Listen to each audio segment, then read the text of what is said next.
Hi guys, welcome to social post. ఈ రోజు మనకు హాట్ టాపిక్ గా మారింది ఆర్జీవి. ఇప్పుడు కేసులు ట్విస్టులు అని తిరుగుతున్నాడు. చిట్టిబాబు గారితో మనం ఉన్నాం. సో చిట్టిబాబు గారితో మాట్లాడి అసలు ఆర్జీవి ఎక్కడున్నాడు, అరెస్ట్ అవ్వబోతున్నాడా లేకపోతే పారిపోతున్నాడా, అసలు ఏం జరుగుతుంది, దీని వెనకాల ఉన్న కారణాలు ఏంటి అన్ని మనం మాట్లాడి తెలుసుకుందాం. నమస్కారం సార్. నమస్తే.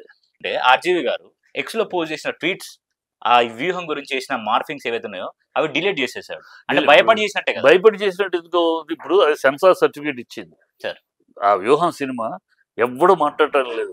వన్స్ సెన్సార్ ఈజ్ క్లియర్, దాంట్లో ఏమైనా తప్పు ఉంటే సెన్సార్ ఆఫీసర్ని, ఆ సర్టిఫికేట్ ఇచ్చిన 4 మెంబర్స్ ఉంటారు, ఆఫీసర్ని బ్లేమ్ చేయాలి.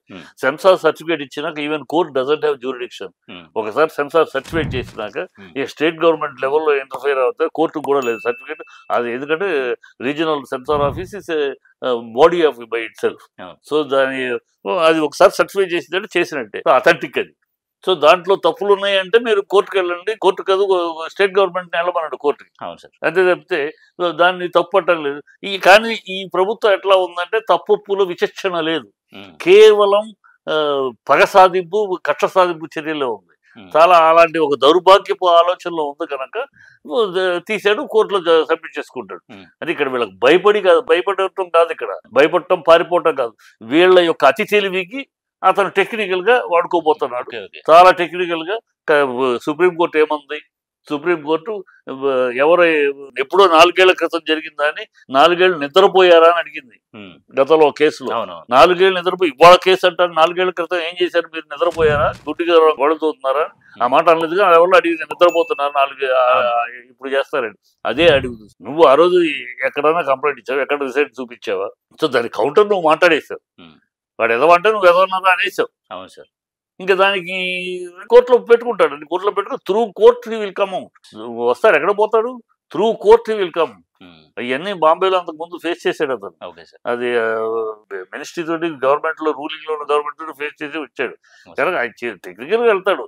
అది తప్పు ఒప్పులు అనేది నేనేది ఈ రాజకీయంగా మీరు తప్పుపట్టి పట్టడం కరెక్ట్. అంతకు సోషల్ మీడియాలో కేసులు పెట్టారు, వేయండి, అవి వేరు. అది సమాజానికి చెడు కల్పించేది, సమాజం కాదు, రాజకీయ నాయకులు. మీరు రాజకీయ నాయకులు దేవుడు కాదు, మిమ్మల్ని ఏం అనకూడదు అంటారు. రాజకీయ నాయకులు ప్రభుత్వం అన్నాక విమర్శిస్తారు, మీరు తప్పు చేస్తే నిందిస్తారు, నిలదీస్తారు, మీ నిగ్గు తేలుస్తారు. మీరు మాట్లాడద్దు, మాకు భజన చేయండి, మీరు మమ్మల్ని విమర్శిస్తే మేము అరెస్ట్ చేస్తామంటారా? మీరు మీకు భజన చేయటానికే ప్రజలు? ఈ ప్రభుత్వం అలా ఉంది. ఈ ప్రభుత్వం వాళ్ళకి భజన చేయమంటుంది, భజన చేయకపోతే మేము అరెస్ట్ చేస్తామంటున్నారు. ఎంతమంది చేస్తారు, ఎంతకాలం చేస్తారు? చట్టం లేదు ఈ దేశంలో, చట్టం లేదు. రేపు ఇవన్నీ వెళ్ళినాయి కదా, అరెస్ట్ చేశారు కదా, వీళ్ళు ఏంటంటే కోర్టులో నిలవదు, కోర్టులో జడ్జి తిడతాడు. ఆల్రెడీ మొన్న తమిళనాడులో కూడా ఒక కేసులో జడ్జి తిట్టింది కూడా ఎస్ఐని సస్పెండ్ చేశాడు.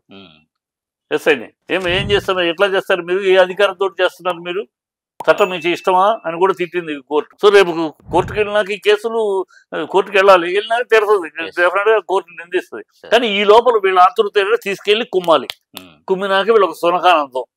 ఈ సునకానందం కోసమని, కక్ష సాధింపు కోసం ఈ ప్రభుత్వం చేస్తారు తప్పితే ప్రభుత్వానికి విచక్షణ లేదు. విచక్షణ లేదు. అందుకని అతను ఈ విచక్షణ లేని ప్రభుత్వాన్ని ఎలా ఎదుర్కోవాలో అలా ఎదుర్కొంటున్నాడు.